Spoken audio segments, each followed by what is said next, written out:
शिवं शिवं महुकाररूपं शिवं शिवं महासूर्यचन्द्राग्निनेत्रं पवित्रं महागाढतिमिरान्तकं सौरगात्रं महाकान्तिबीजं महादिव्यतेजं भवानी समेतं भजे मञ्जुनाथं।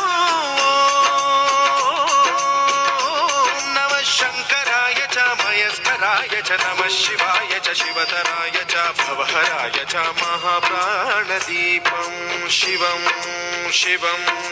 भजे मञ्जुनाथं शिवं शिवं अद्वैतभास्करम् अर्धनारीश्वरं त्रिदशहृदयङ्गमं चतुर्दधिसङ्गमं पञ्चभूतात्मकं षट्शत्रुनाशकं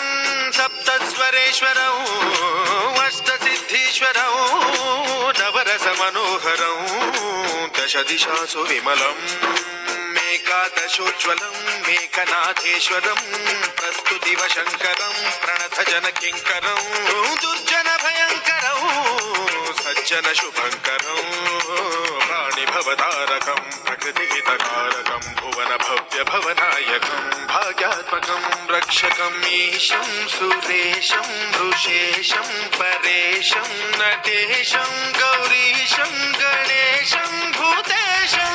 महामधुर पञ्चाक्षरी मन्त्रमार्चं महाहर्षवर्ष प्रवर्षौ सुशीर्षौ नमो हराय च स्मरहराय च पुरहराय च रुद्राय च भद्राय च इन्द्राय च नित्याय च निर्निद्राय च महाप्राणदीपं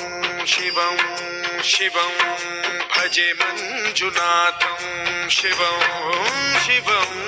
दं दं दडं दं दडं दं दडं दं दठक्कादिनादनवताण्डवाडम्बरं तद्दिम्मि तगदिम्मि दिद्दिम्मि दिमि दिम्मि सङ्गीतसाहित्य सुमकमलबम्बरम् ओङ्कार ह्रीङ्कार श्रीङ्कार ऐङ्कार मन्त्रबीजाक्षरं मञ्जुनाथेश्वरं ऋग्वेदमाद्यं यजुर्वेदवेद्यं सामप्रगीतम् अथर्वप्रभातं पुराणेतिहासं प्रसिद्धं विशुद्धं प्रपञ्चैकसूत्रं विबुद्धं सुसिद्धं नकारं मकारं सिकारं बकारं यकारं निराकार साकार सारं महाकालकालं महानीलकण्ठं